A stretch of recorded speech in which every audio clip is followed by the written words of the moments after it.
Welcome back to another innovation review. Today, we're going to be checking out the Nomad from Velotric.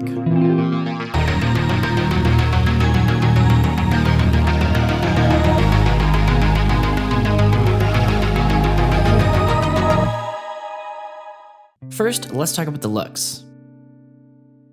The Nomad comes in two flavors, a step through, which we're reviewing here, and a step over. It comes in four colors: spring, sky blue, cyan, and mango, and we are reviewing the mango version. The Nomad1, similar to the Discover one that we recently reviewed, it's got the characteristics of a very refined e-bike. It's got smooth welds, a glassy coat, and a well thought out product, and it just makes the price tag seem very reasonable. You can check out the link below to check the latest prices on it. With the big fat tires and beefy down tube, the Nomad seems like it could handle some reasonable off-roading adventures. It's just got that tough, trail-ready vibe.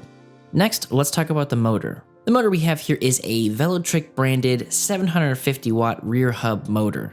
The motor has 75 Newton meters of torque, and it does really well on flat surfaces and some inclines. If I was pedaling, I could go up just about anything. If I was using just the throttle, it was a little bit more limited.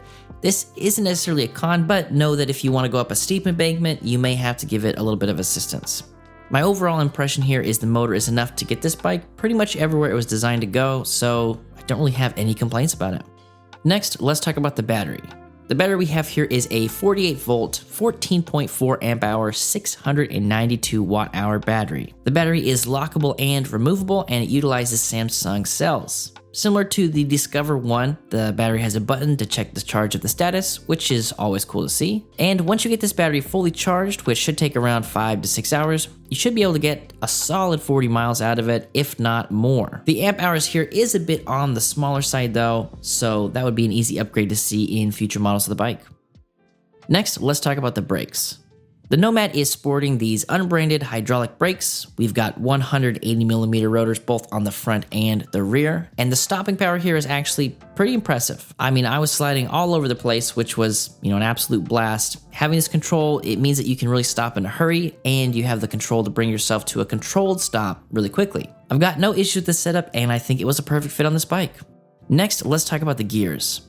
Up in the front, we have got our 8-speed Shimano SL M315 thumb shifter, and that is connected to our Shimano Altus derailleur here in the rear. Similar to the Discover one, we've got some ghost pedaling at higher speeds, but with this 13 to 34 tooth chainring setup, I noticed there was some improvement and the ghost pedaling was not quite as significant. I think 8 speeds here is a good amount of gears, and especially considering what you'll be using this bike for. Next, let's talk about the extras. With a well-refined e-bike, you're going to expect a certain amount of extras, and the Nomad has pretty much all of those. We've got nice fenders on the front and rear, and these are the thicker plastic. They do an excellent job of keeping the debris off the rider, and since they're plastic, they won't rust like traditional metal fenders. Above that front fender, we've got our headlight, and the headlight is integrated into the battery, so you can control it from the keypad, and you don't have to worry about sourcing small little batteries to keep yourself safe at night. It is fairly bright as well, so there's always third-party upgrades that are available in the lighting department, but I think this works really well on this bike. The only thing we're missing for the full extras list is a rear rack. So Velotric doesn't currently have one listed for the Nomad that I could find at least, but I imagine they'll be offering it as an upgrade in the near future. Next, let's talk about the suspension. Up in the front, we have got adjustable suspension front forks with 80mm of travel. Now, 80mm of travel is not something for catching air. I mean, I did, but most people won't be doing that. It is enough for absorbing most road debris and makes for a very comfortable ride though. Helping with that comfortable ride are those 26 by 4 inch CST BFT tires. The nice thing about fat tires in general is that you can experiment with crazy low PSIs to make for even a smoother ride or to get over loose or sandy terrain. These tires also have a puncture resistant liner, which is pretty sweet. The last part of suspension we like to talk about is the butt suspension, and the Nomad has a pretty nice saddle. Wait, what did you think I was gonna say? I was definitely talking about the saddle. And the saddle is very comfortable, fits well on the bike, and I don't have any complaints about it.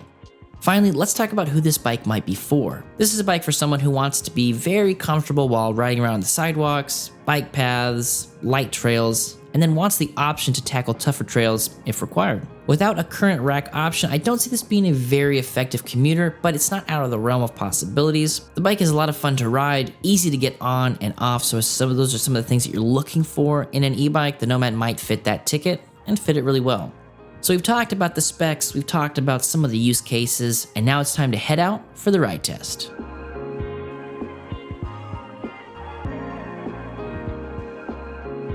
Alright guys, we are out here for the ride test on the Velotric Nomad.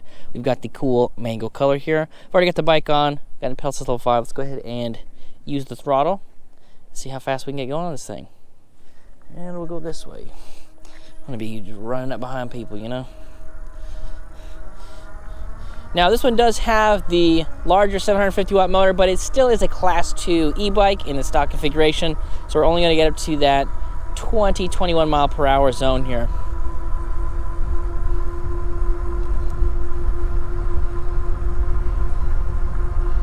Kaboom. Holding this pretty steady right there at 20. Now as far as the power curve on this thing, it is fairly leveled out, so it's much more of a safer sort of vibe to it.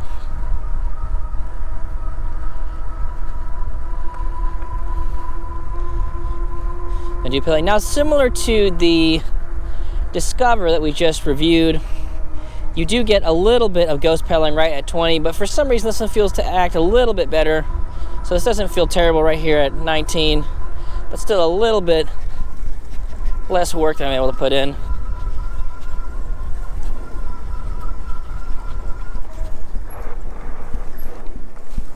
Brakes work all right. Now one thing I noticed about this one is there's a little bit of a delay if you want to switch back and forth between the pedal assist and the thumb throttle. But it's not bad. It's just not instantaneous like with some models.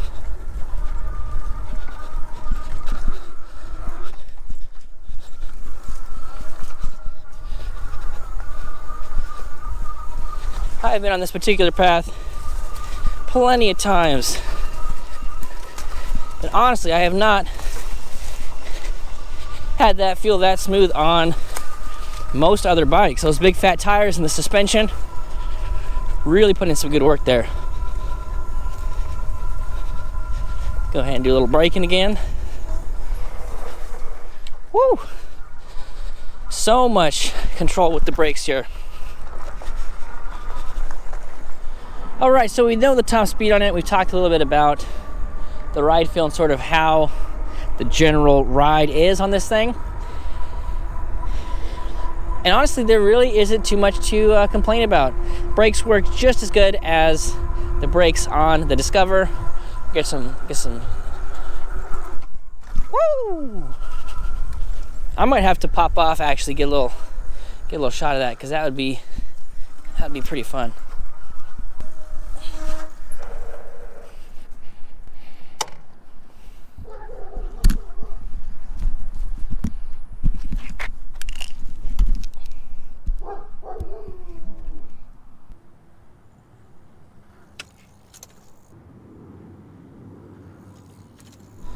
So as you can tell, you can get a little bit of air on this thing.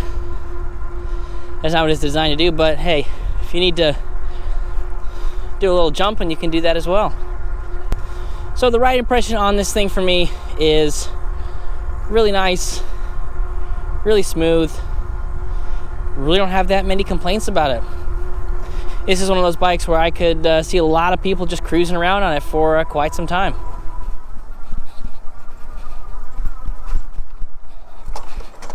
Oh, right up that hill. Wow, that's a fairly steep embankment here. Let's go ahead and try that throttle only.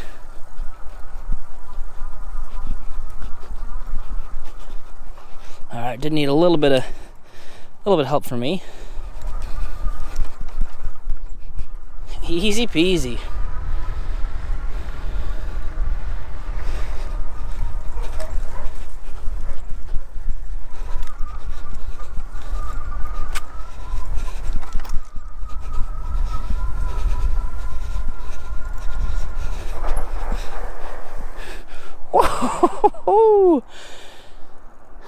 That was a lot of fun.